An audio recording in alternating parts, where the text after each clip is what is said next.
morning, everyone.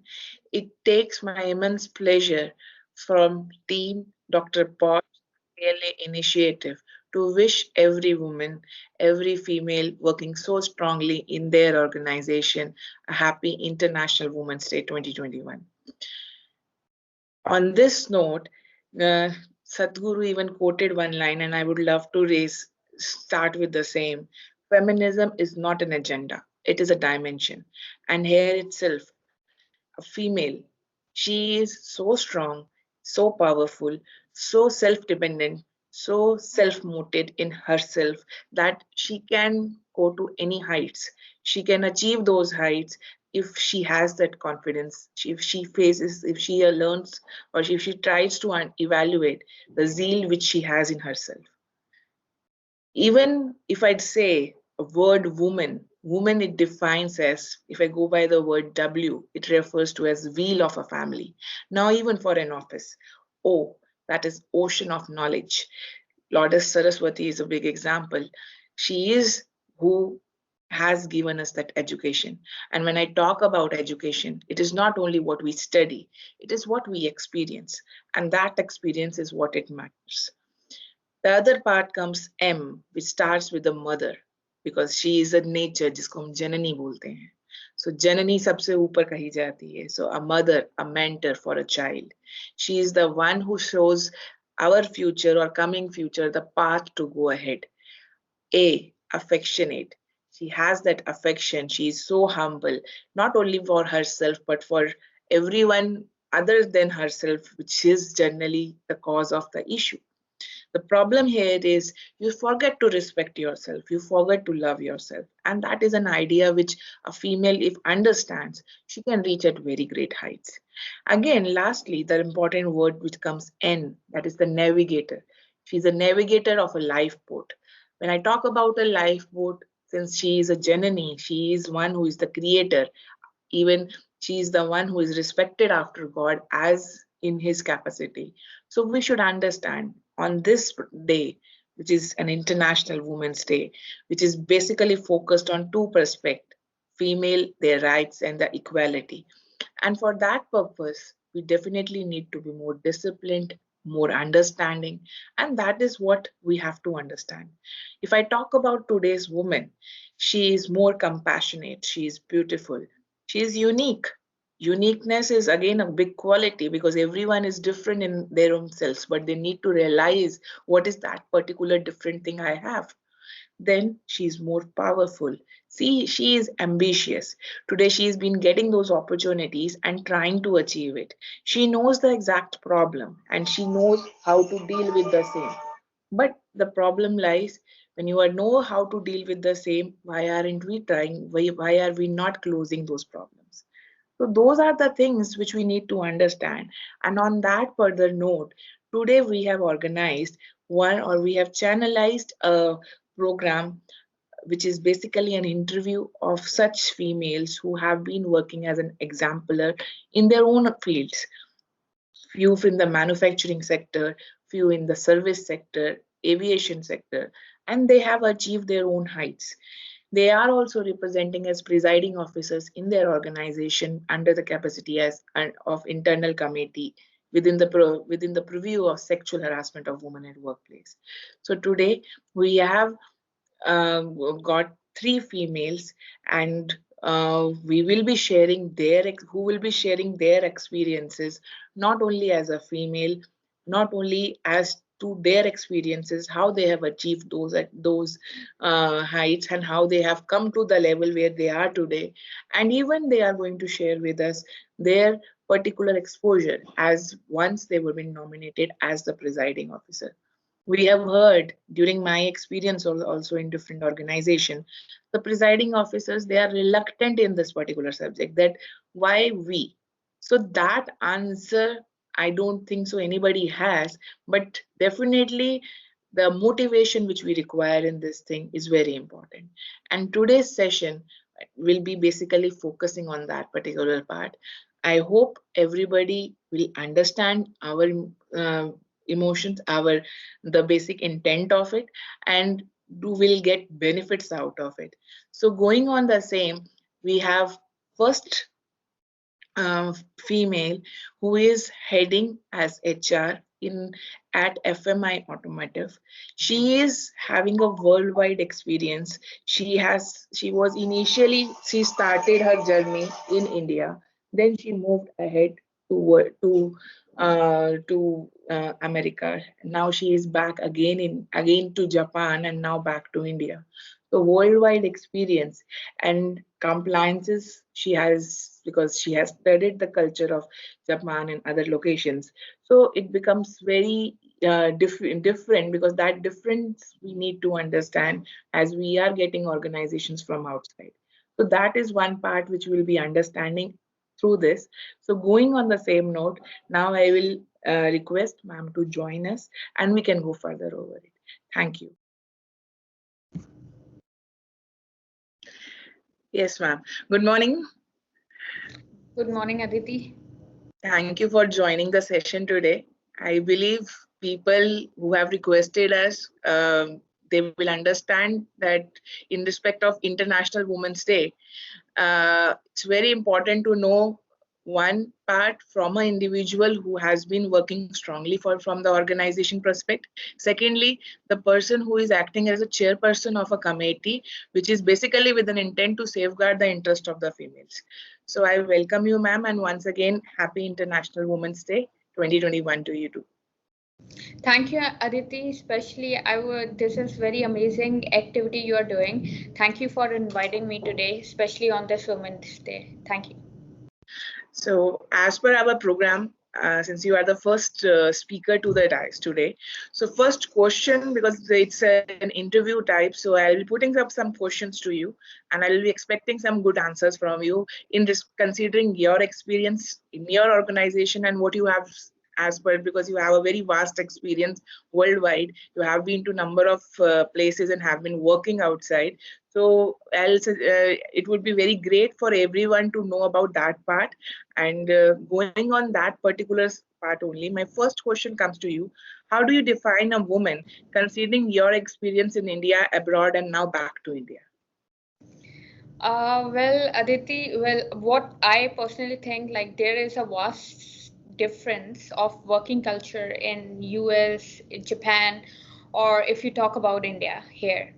So I believe that the working in a Japanese culture, their work environment is very different as compared to the North Americans or Indians. The Japanese people are more likely very disciplined, I believe, and they are very they themselves are very much self motivated, I believe, and they embrace a group of mentality and look to their superiors for approval before making any big decisions. While if we talk about Americans, they are more free. They would like to take their own decisions. They wanted to take those challenges. And like in India is somewhere a little bit similar with the American culture. So I think that's the thing. And in like my current company is a Japanese MNC, and I worked only in Japanese MNC so far. So I guess that their behavioral patterns are very different. The Japanese are very punctual and they are very hardworking. They reach on the meetings at before time, and they don't contradict with their bosses. And if we talk about the union, so in Japan, the union is very pro company. They are more like they wanted to go with the company. They are pro management.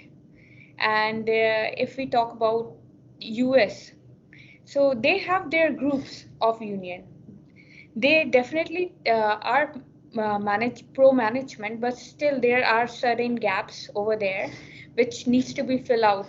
And if we talk about India, so it's totally different. The scenario here is totally different. The union thinks that it's their right to demand everything, and management has to listen what they're demanding.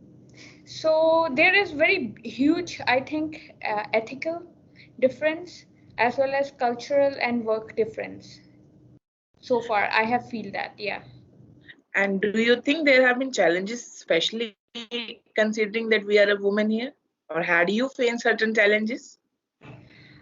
Absolutely, absolutely. I have faced a lot of challenges while uh, when I was in United States. The US is more like women-friendly country. They give opportunity, equal opportunities to females as well as males. So you cannot find much biasness, gender biasness there. If we talk about Japan, yes, Japan is a little bit conservative in the case of women, and I can see that there are more temporary employees as women than the permanent employees in Japan. And they believe, but now it's changing, Japanese people, their mentality is changing. They are bringing women more and more in front. So that's a very good positive difference which I feel. And as if even I talk about my company over here, so I'm not facing any sort of challenges like that being a woman, I'm on the top over here, I'm the head over here, I'm heading HR as well as I'm heading IR. So I don't face those challenges. And if we talk about India, definitely in India, it's like totally different, because the workers here, they are from really backward areas. So for them it's really hard to accept women as a leader. It's very hard for them, like if a woman is trying to take a leadership. But I think you have to merge that gap, and you have to be I feel myself, in my case I got a little bit stubborn, because I wanted to make them realize that yes, even if I'm a woman, it's only me who can really understand what they're feeling, because it's an opportunity for a woman also. Women are a little bit emotional than men. They understand the feeling of men, because somewhere motherhood comes in the women. So for me, it's a very easy thing, easy task to understand what my union is saying, what they are demanding, and if we are listening to their grievances also, and if I'm doing communication meetings with them, it helps them to bridge the gap between the management and the union. And then you have to do a trust building exercise with them. So it's like a both way. Union is also doing their best, management has to do their best, and then it's a win-win situation. In my case, I don't feel I have faced any challenges. Yes, absolutely, in the beginning, for a year I faced those challenges, but somewhere it was in my mind that I don't want to make my weakness that I'm a woman. Being a woman is my strength. So I have to show my strength. I have to make them realize that this is for you, it's an opportunity that a female is taking a lead, so that she can understand you much better than men. So that's my point of view. Yeah. So it's very right from your end that a female is a strength, and you yourself are a strength for you and for your organization as of Yes. today. So going on the same point, my next question, which would be, what gives you that strength and zeal to resolve issues, and what qualities do you think a female needs to have to understand the industry and contribute towards the smooth functioning of the industry? Well, I think especially, in my case, I just wanted to say couple of just like I have a very strong communication skills. I have this thing that I problem solving skills are in me, and you have to have a leadership, those skills required. I'm very self-disciplined, and then you have to have emotional intelligence. Without that, I think it's really hard to make other person understands. And professionalism is there, and then especially loyalty. And when you give your words, you have to be I'm sorry. So when you have to be, it's a code that be a man of your words, but I am the woman of my words. So if I'm promising something to my union, then I have to do those things, because it's a word I'm giving. So I think all these things are strength. Uh, I believe when you're talking about union, you are also including the other employees who are not part of union in your organization. Absolutely, absolutely. Not just all the workers I'm talking about here. I'm talking about my white collar staff also, because it's very important for this thing is very important for everyone, because once you start working in a company, then for you everyone is similar. I don't differentiate between the union or the staff or anyone. For me, all are workers, all are same, all are employees of the company. Yeah. Right. Nice to hear that. Uh, on that same question, I'll go to my next question to you. Being an MNC, and you have expats in your organization, and they are from different countries and who are part of the conventions which are signed in respect of POSH. You have very well studied the culture of Japan and other locations. What are the steps you have ensured to make them understand this law and understand the concept of POSH in India? That's a very good question, Aditi. Well, I think, like, as you're already aware, my present company is a Japanese MNC, and my top boss is a Japanese. But the positive thing in Japanese that they respect Indian culture.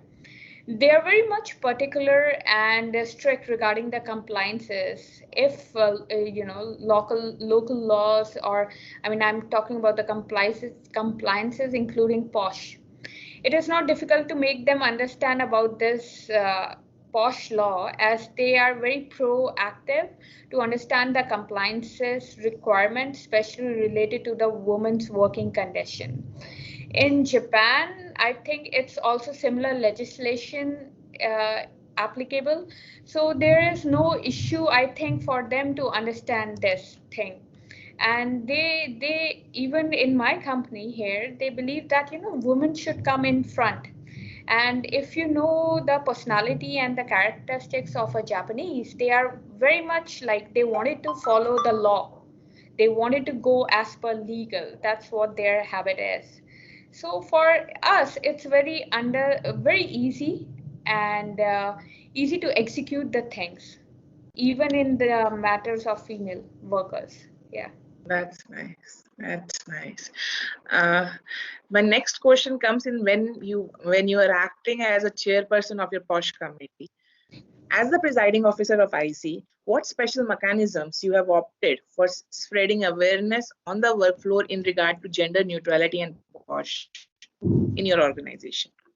Aditi, I think that as a presiding officer, it is my duty to create a safe environment for working women in my factory, and not just for the working women. I believe, because I don't want to do any gender biasing, even for men, so I wanted to make I'm doing regular training programs. I'm educating all our workers regarding the POSH Act, so especially about their right to equality and dignity.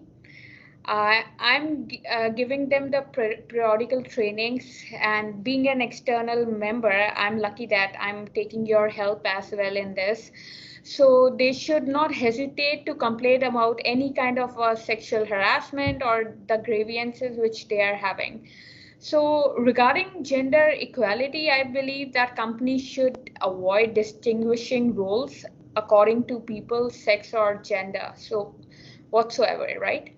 So I think, like, in today's society, gender neutrality is becoming more widely accepted, and it's both males and females are now allowed to wear certain clothes once thought which were inappropriate for the sexes, that female cannot wear this, that, but now our society is becoming more broad minded, so it's a very good thing, I believe. So gender neutrality will imply equal opportunities. I mean, that's what I think. Great to hear that. Yes, it's very rightly said. Gender neutrality will drive gender parity in the organization. Yes, yes. Going on that last part, because you Mm. have been, as I said, you initially only that you have been dealing with employees, employers in your organization, and even with government authorities somewhere. So, what do you think the roles, or uh, what do you think is one thing which you think must be ensured by an employer, employee, and even the government authorities towards female engagement and posh compliance in your organization? Not only in your organization, but as a whole. Mhm. I think that in regard to government authorities, the law is already on the floor, and government believe in easement of business. So system should be maintained for smooth compliance to achieve the goals in just in a very fair manner. I mean, that's what I think. And what from the part of employer and employee?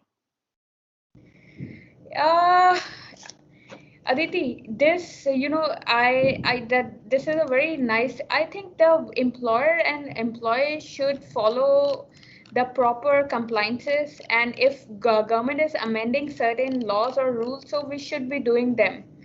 You know, very honestly, and first of all, that I think that for us as company employees, or if you say employers, we have to make our employees to understand about the POSH Act, what exactly it is, and we have to give them the proper trainings, and especially to our women employee. And even the penal provision and applicability of Indian Penal Code in case of sexual harassment is there.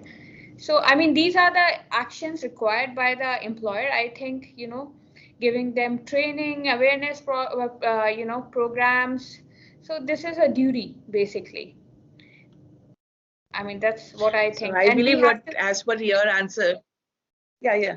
Please continue. Please continue. yeah, and I think, we have to redressal of, we have to see we have to take whatever the complaints are coming regarding sexual harassment very seriously, because, this is such a matter that, we cannot let it go. Yeah, yeah, Yeah. I totally agree with you. So I completely agree on this part. Yes, we are, as there are duties for the employer for spreading awareness. Eventually, it becomes very important for the employee also to understand the same and accordingly comply with it.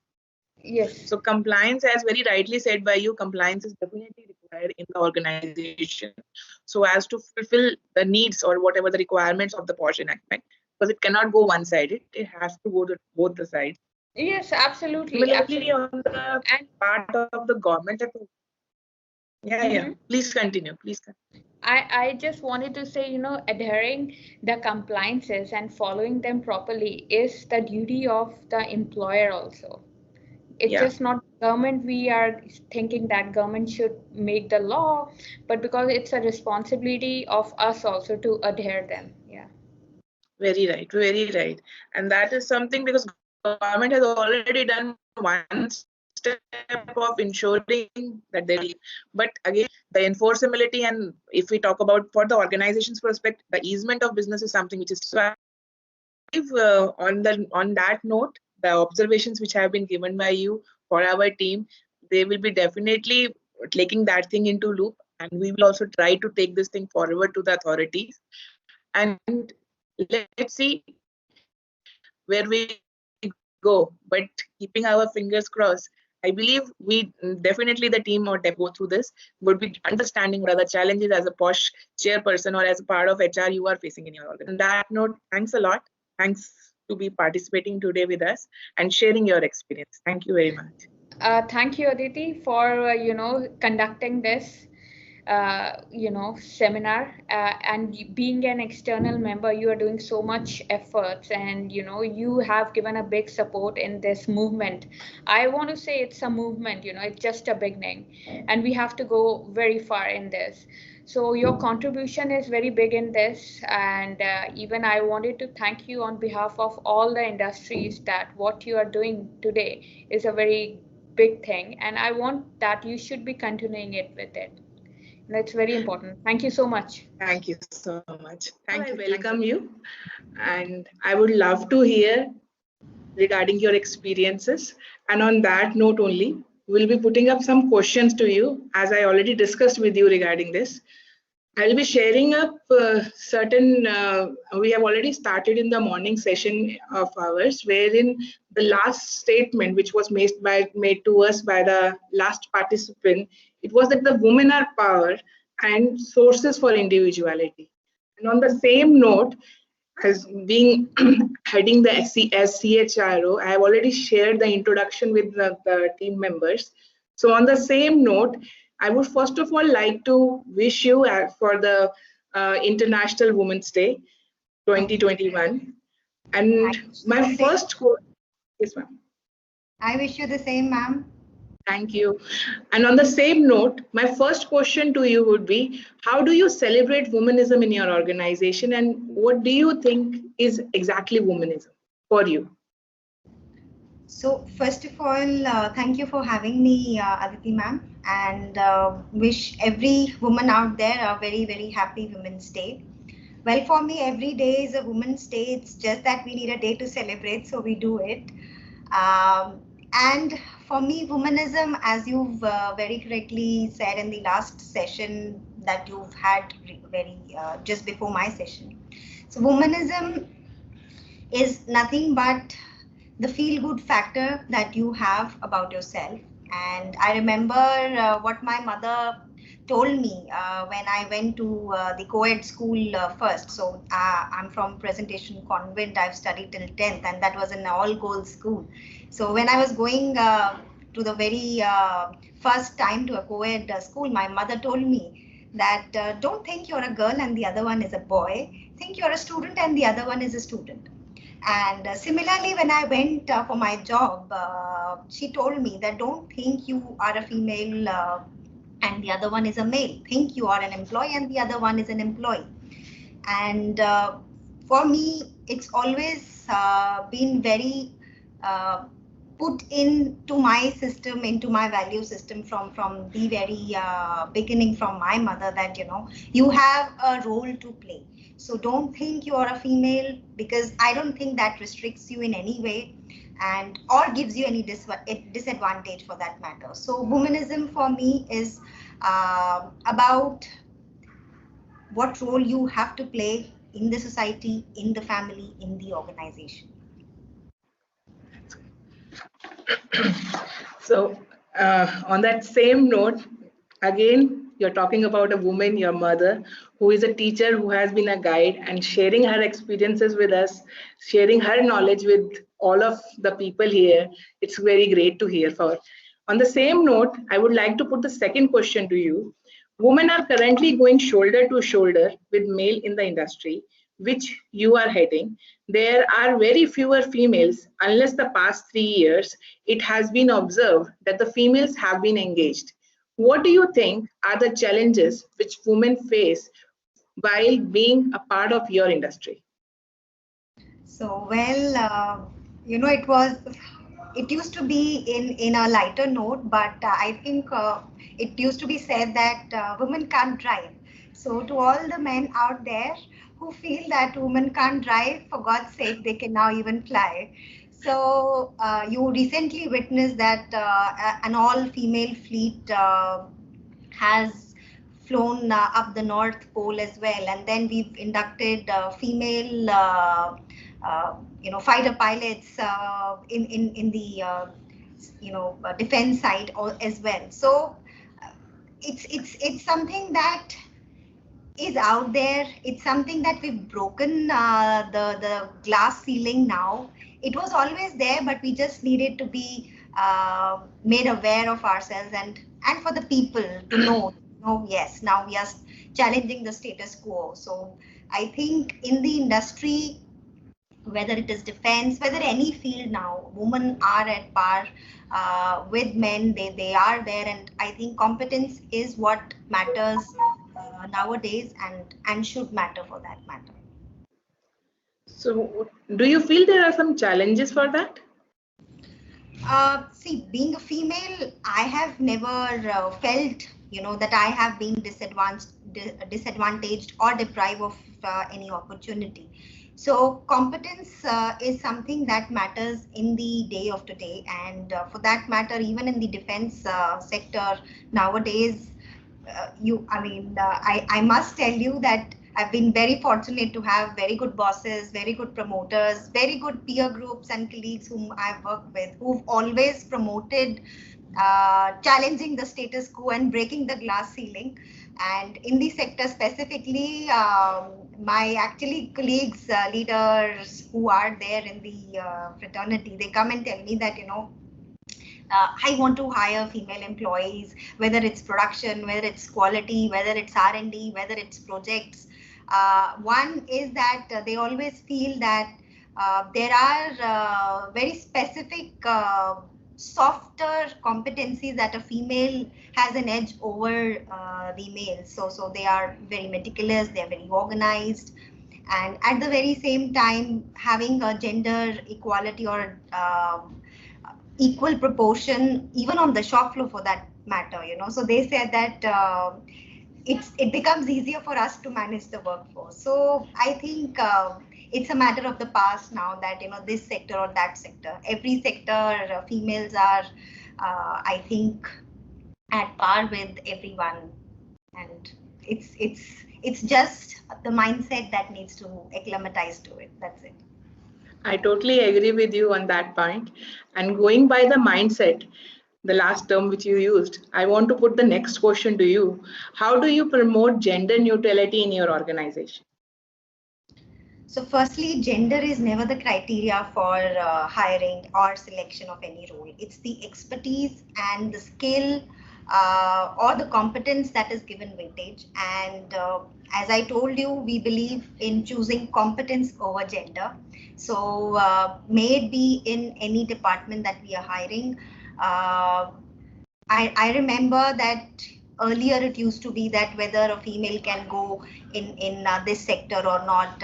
My sister, she's I think 5 years elder to me, and she that time went to do her hotel management course, and she was a hotelier, and that time it was again challenging the status quo that whether females are meant to be in that industry. But then I think just fortunate to have parents like us that they've brought us up like they've never had that differentiation that whether if we would have a son it would be like this, and if we have a daughter now it would be like that. So I think both of us have always broken the glass ceiling and always challenged the status quo, and that's what I think now also matters is the competence that you have. And while hiring at my organization or any organization that I have been associated with, it's never been gender specific. It's always been competence, and I think more or less we have the world accepting the same fact that competence is what should be given weightage over. That's great, ma'am. Agreeing on the part of competence. Now, you are acting as a presiding officer in your organization under the POSH, that is the Sexual Harassment of Women at Workplace enactment. So, what do you think? What are the qualities a presiding officer should have? I think introspection and fairness are the two key qualities I would say to start with. And also continuously one should be able to develop on the skills, because I remember when the act came in 2013, and we were trained, and then we had trained the trainer programs, and the act itself has actually evolved and developed over the years. And we used to have ICC, now we have IC. So you see, change is something that is the only constant, and that's why I think for a presiding officer of the IC committee, it's very, very important that you continuously evolve and continuously brush up your skills. So it's never that you know enough. It's just like that.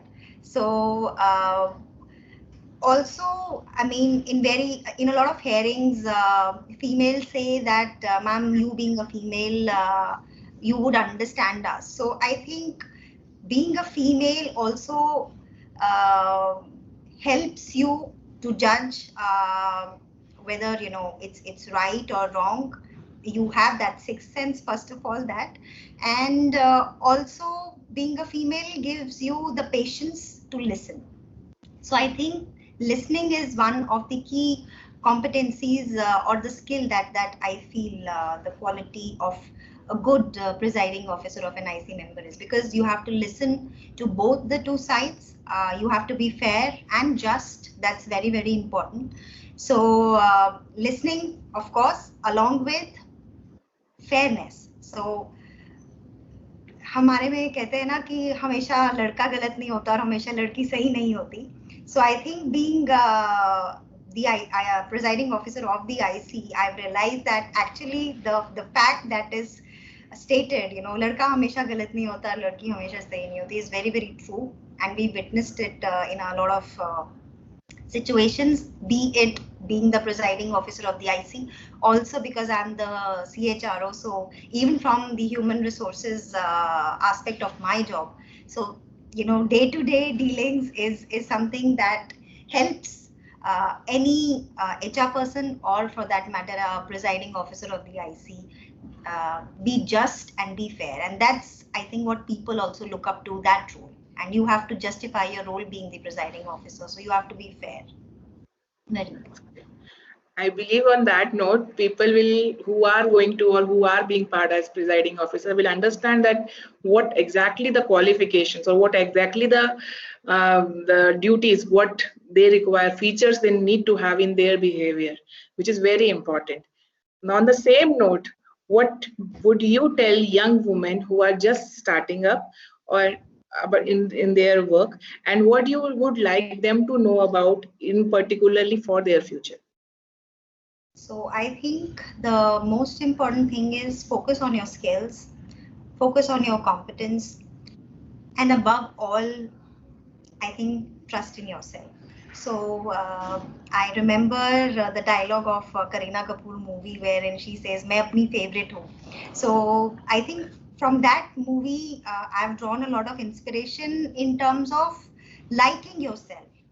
So when you like yourself, when you're confident about yourself, the all the other things don't really matter. And I've put that into use in my personal life also. So put yourself first, believe in yourself, and always try to focus on your skills and brush them up very, very regularly.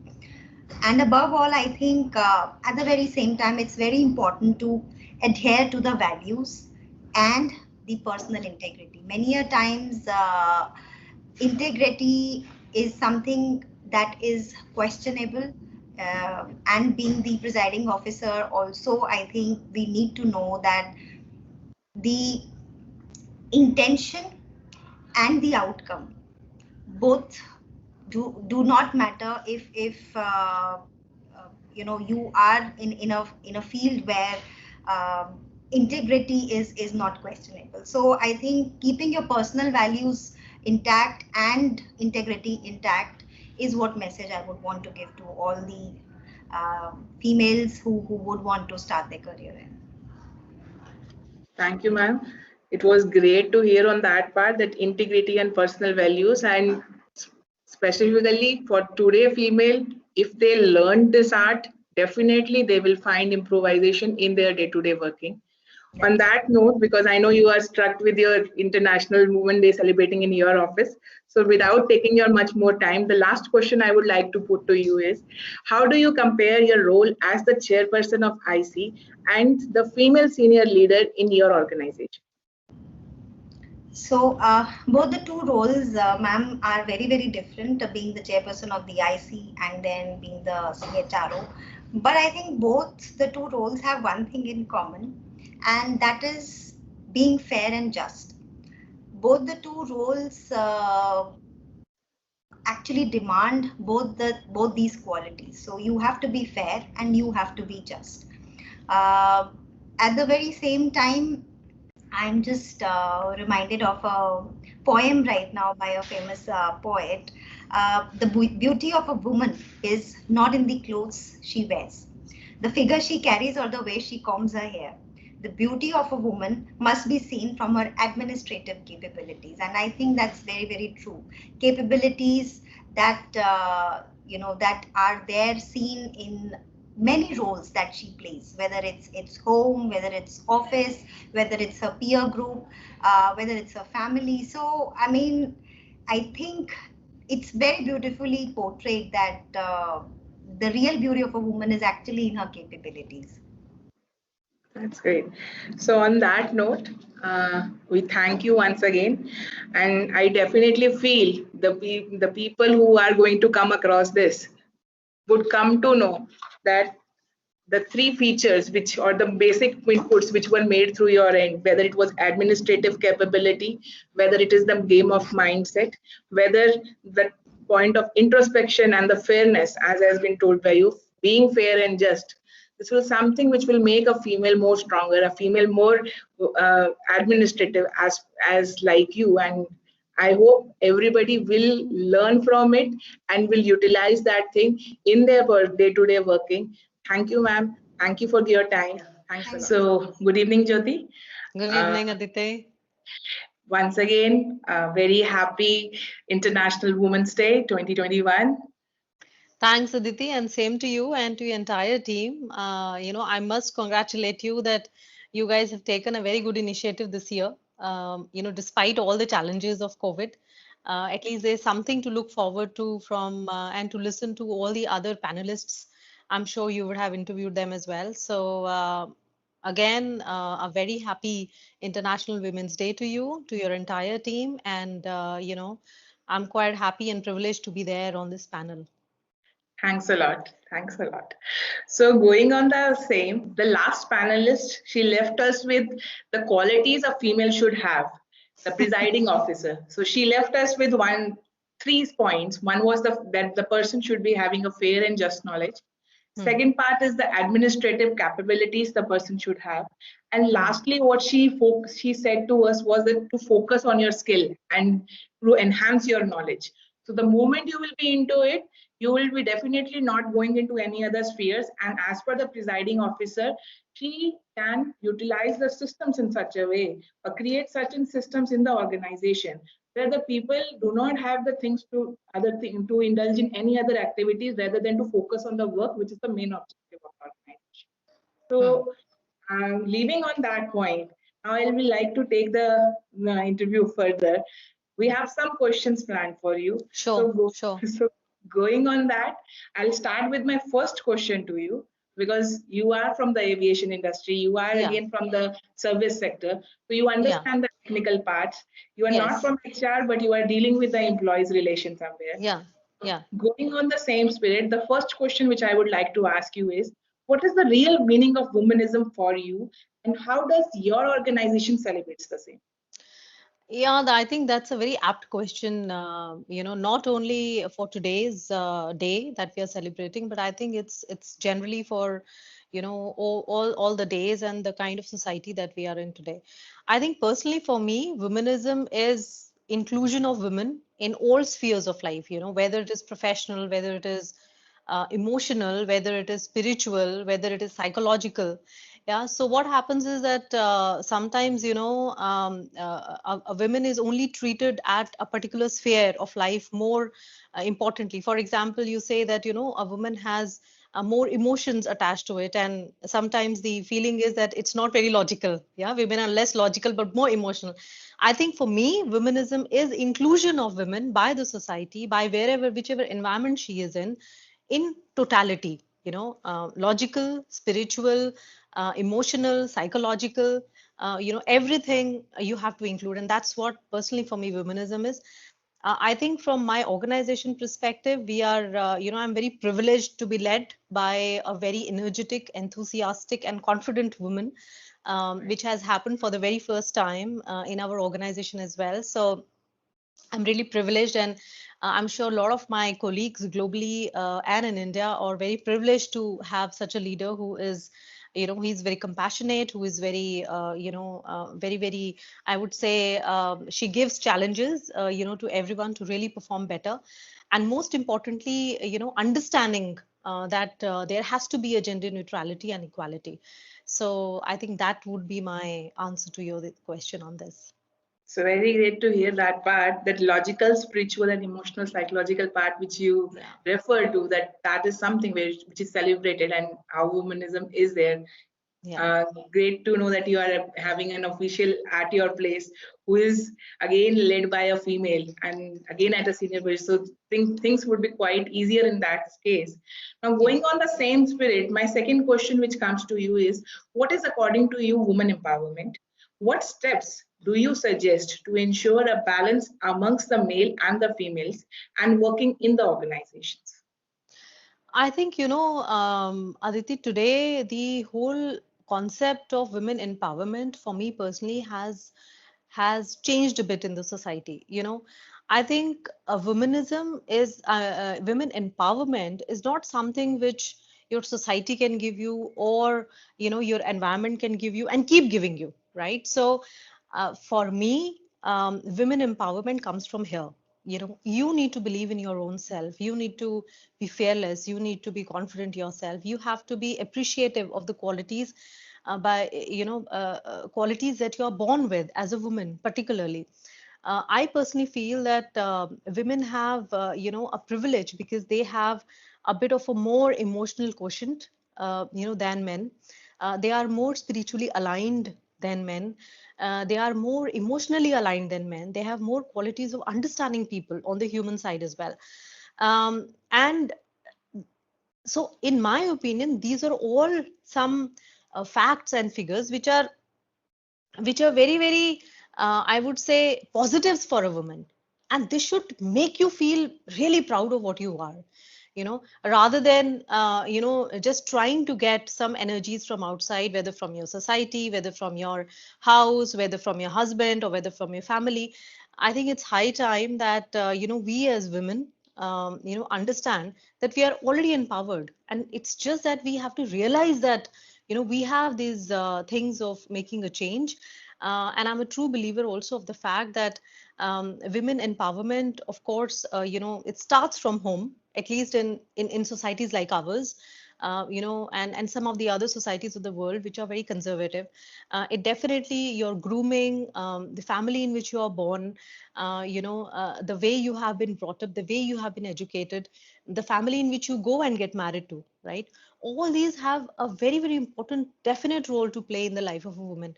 But I think it's also very important that every person, every woman specifically, has to also dissociate herself from all these various packets and then realize that I'm an individual, right?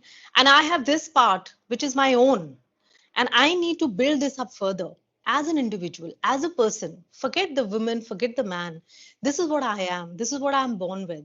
And I had to really live up to that and forget about all the fears and all the, other societal pressures that have been put on me. I think, and now I think is the time for women to really grow and aspire, because there are so many positive things which are happening in the country. There are so many positive forums, which are being given to women to really excel, to take out, what they have in their mind, to aspire. There is a lot of change which I see in society in terms of the male colleagues or the husbands or the brothers or the fathers, their attitude towards women. Forget about profession, but at home it is changing a lot. Probably for me and you, we are blessed that we are born in families which who have nurtured this kind of a concept for a very long time. But as I say this, there are a lot of other women population which is residing in the villages, which is residing in the tier 3, tier 4 cities of India and otherwise as well, um, who don't get that kind of an appreciation and who are really not that privileged. I think it's also very important for us who are the privileged lot to see in our day-to-day routines and how we can empower women with whom we get in contact with. So for me, Aditi, in one line, the women empowerment starts inside. It's already there. We need to realize it and just blossom. Wow.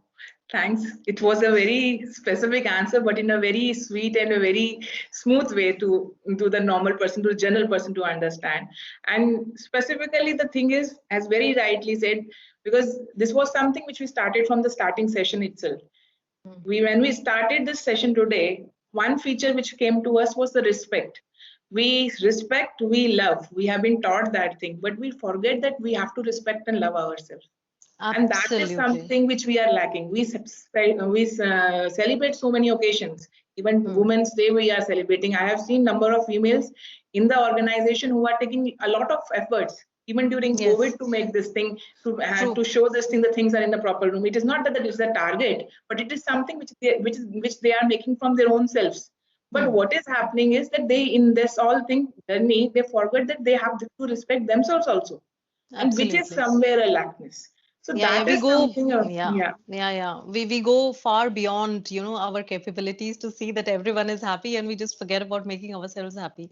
So I think yeah, that's the real thing of women empowerment. Yes, if we can do so much for others, I'm sure a lot of us can do a lot of things for our own selves as well. yeah, yeah, Yeah. definitely.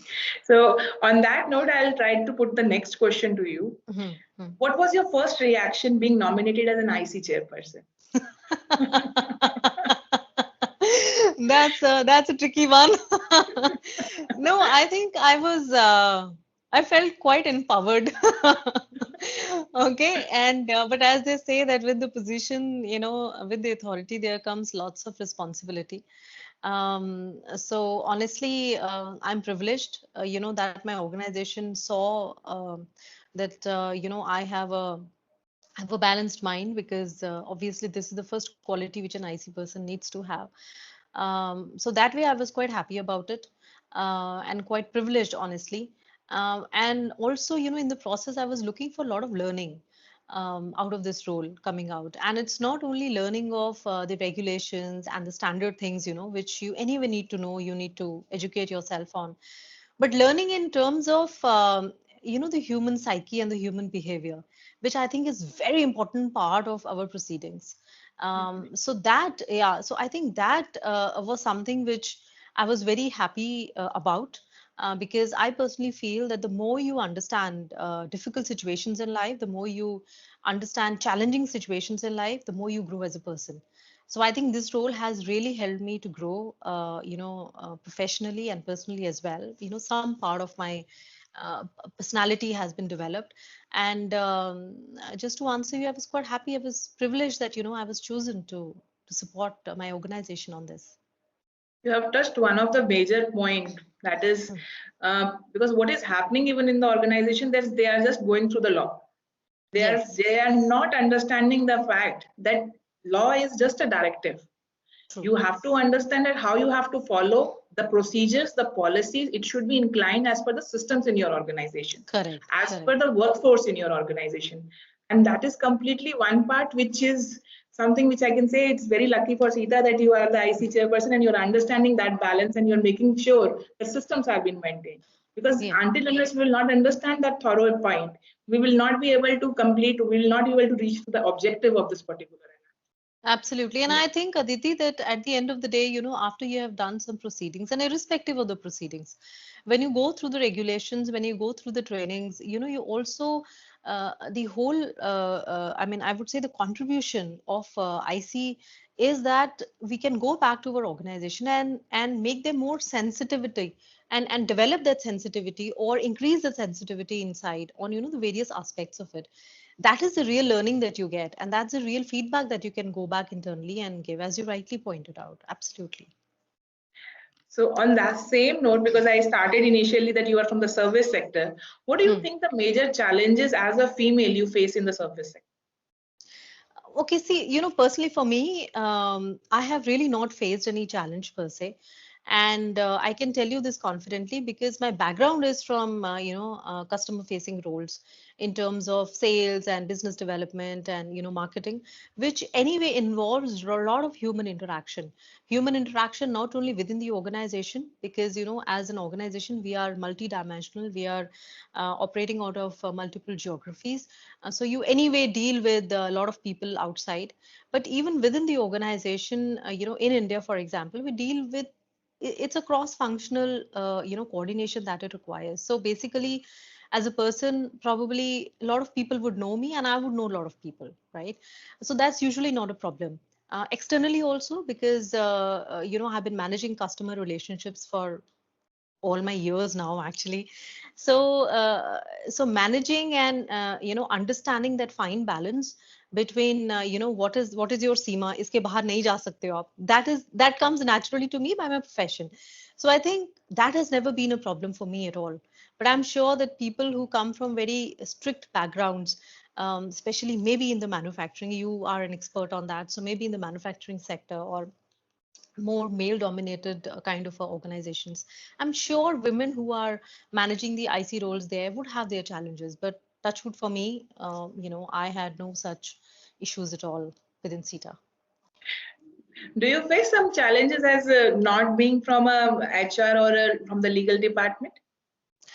No, Aditi, because I think that someone who is into this position, in fact, I would prefer people who are not from legal department to head these kind of roles, because somehow this role gives you an opportunity to expand your horizon. Yeah, other than the legal facets of life. So I think being a person from business, that really Mhm. helped me, and I didn't have that challenge of really reaching out to people. And in fact, people have been more comfortable reaching out to me, and I think that's one of the major characteristics probably which your panelist from the whom you interviewed before me, in that list you can add one more thing, which is an IC chairperson has to be very reachable. That's very, very important. People That should is, come up, yeah, come up and freely talk. I think that's very important. So no major challenge, Aditi. I totally agree with you that yes, even not only the IC members, sorry, chairperson, it should be the IC members who should Members, even be reachable. Now, this agreed. is something which we have found that there are lacunas on that part. Hmm. And that is something which we require definitely to be brought up in the systems in the organization, and it should Yes, come directly from IC itself. yeah, Because yeah, people don't reach you out, they don't know you, and as a result, correct.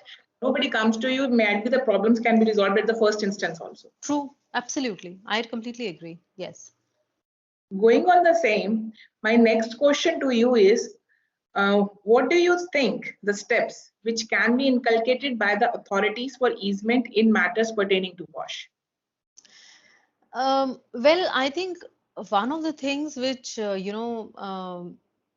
least I and the IC members internally would need some kind of a direction is, in the post-COVID scenario, right? Now we are limited by, a lot of social distancing norms and things like that. So just in case we have a case which comes up, how do we conduct it? Okay, and how well is it acknowledged by the system as well? And because I think that, and which I'm sure is a challenge even for the regulatory authorities, because this is something which is very sensitive. Someone who has gone through this kind of an issue, whether male or a female for that matter, already the person is into a lot of trauma, I would say. Yeah, trauma can be less high. That's a different thing altogether. Now, if you don't have a human to human interaction, how do you make it possible on an online kind of a platform? I don't know how feasible it will be, how practical it is, but definitely some directions have to come on that side on how do we conduct, just in case there is something which comes up. That's one. Second is, I think the other important thing, which probably is also already being worked out, as you had updated earlier to us during our internal meetings, is, I'm sure some guidelines of POSH would have changed now with the online kind of a communication taking precedence over the physical contact or the physical communication. So now that thin line which I was talking about will diminish further.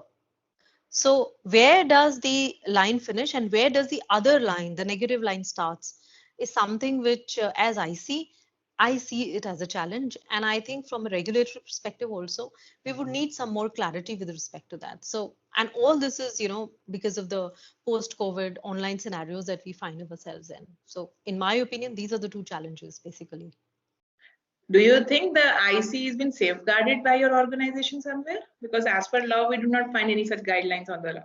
Yeah, I mean, I will not comment on whether on my organization, because what an organization can do, Aditi, very honestly, is to support you as an Yeah. IC, to empower you as an IC, to not interfere in your proceedings. And CETA is fantastic, when it comes to all of this, right? There is absolutely no interference.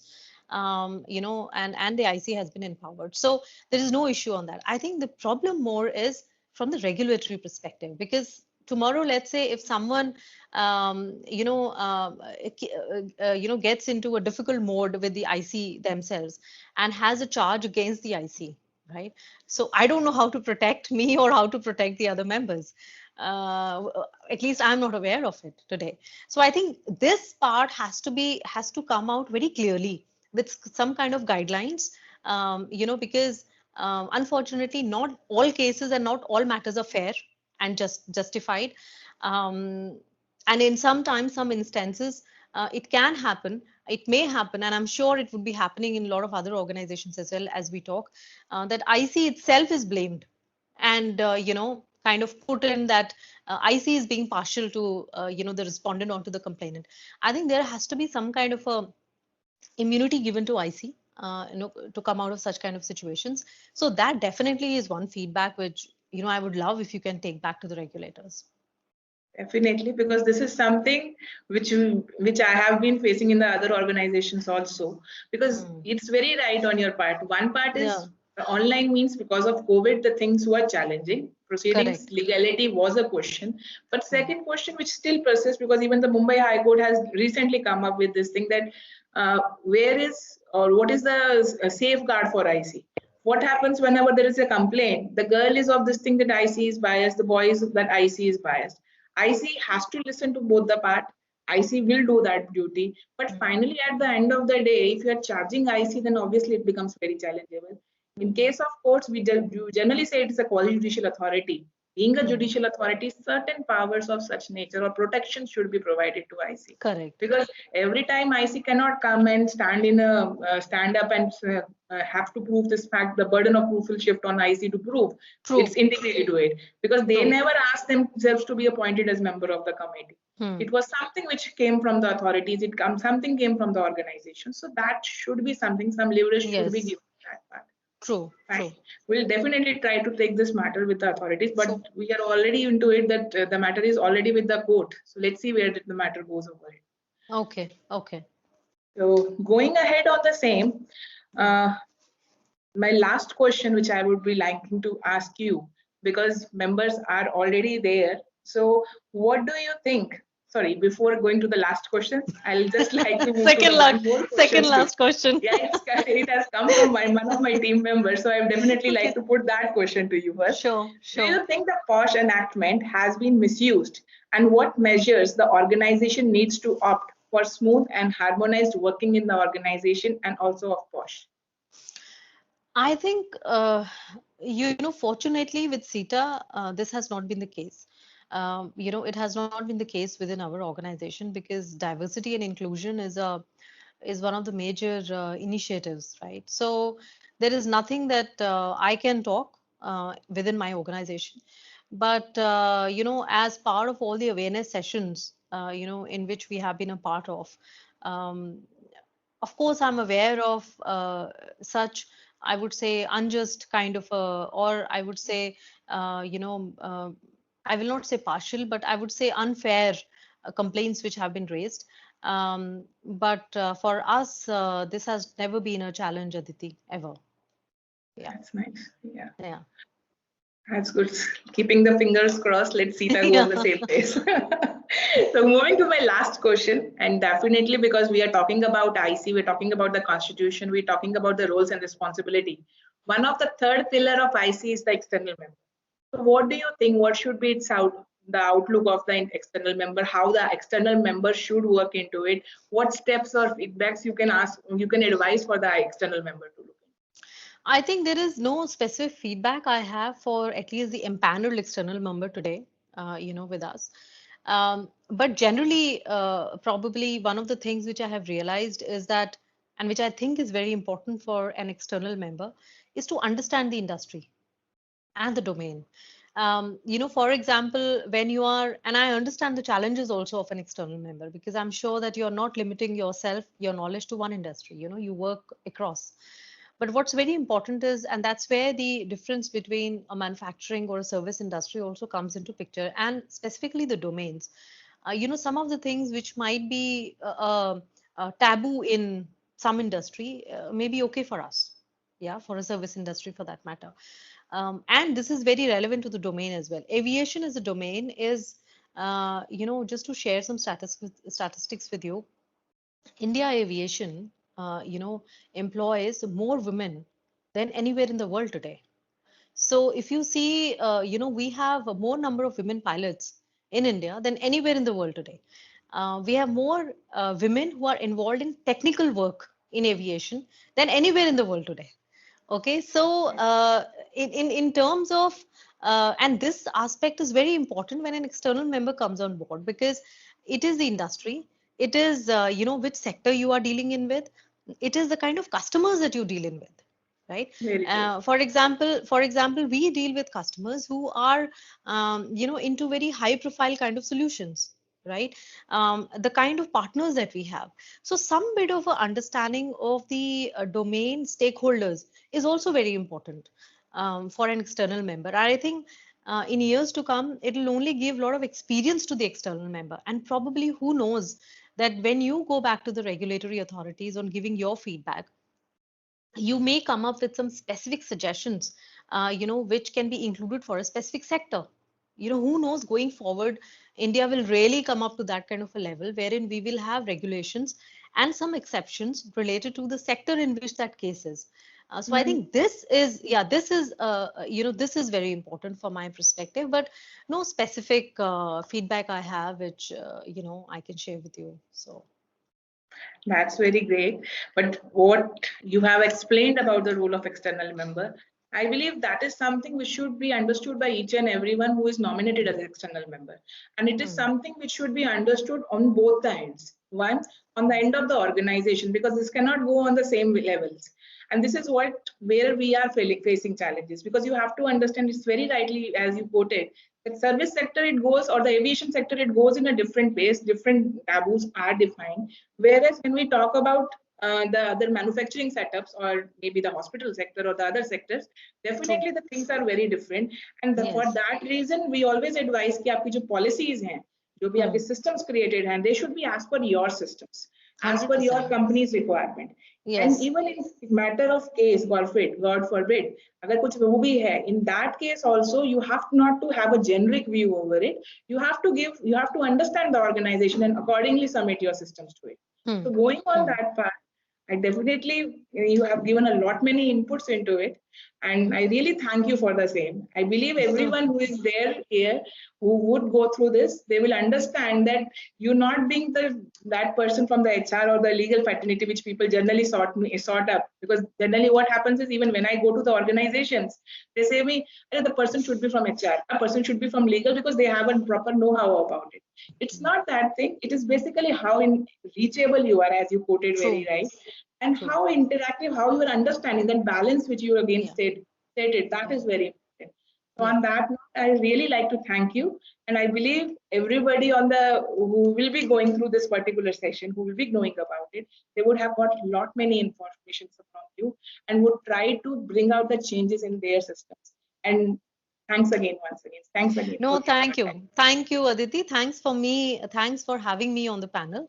I think it's a great opportunity. And as I said, when I opened the panel discussion with you, I hope that next year, we have a more engaging face-to-face kind of interaction with the audience and with everyone, so that there's a lot of learning that can come personally to me as well, because when someone asks questions, you have to think, and sometimes maybe the you don't understand the whole aspect. So thank you so much for having me. I think it was a great learning session for me as well, and I look forward to any comments.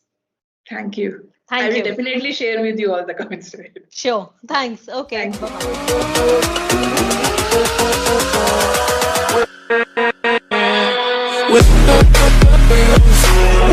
you.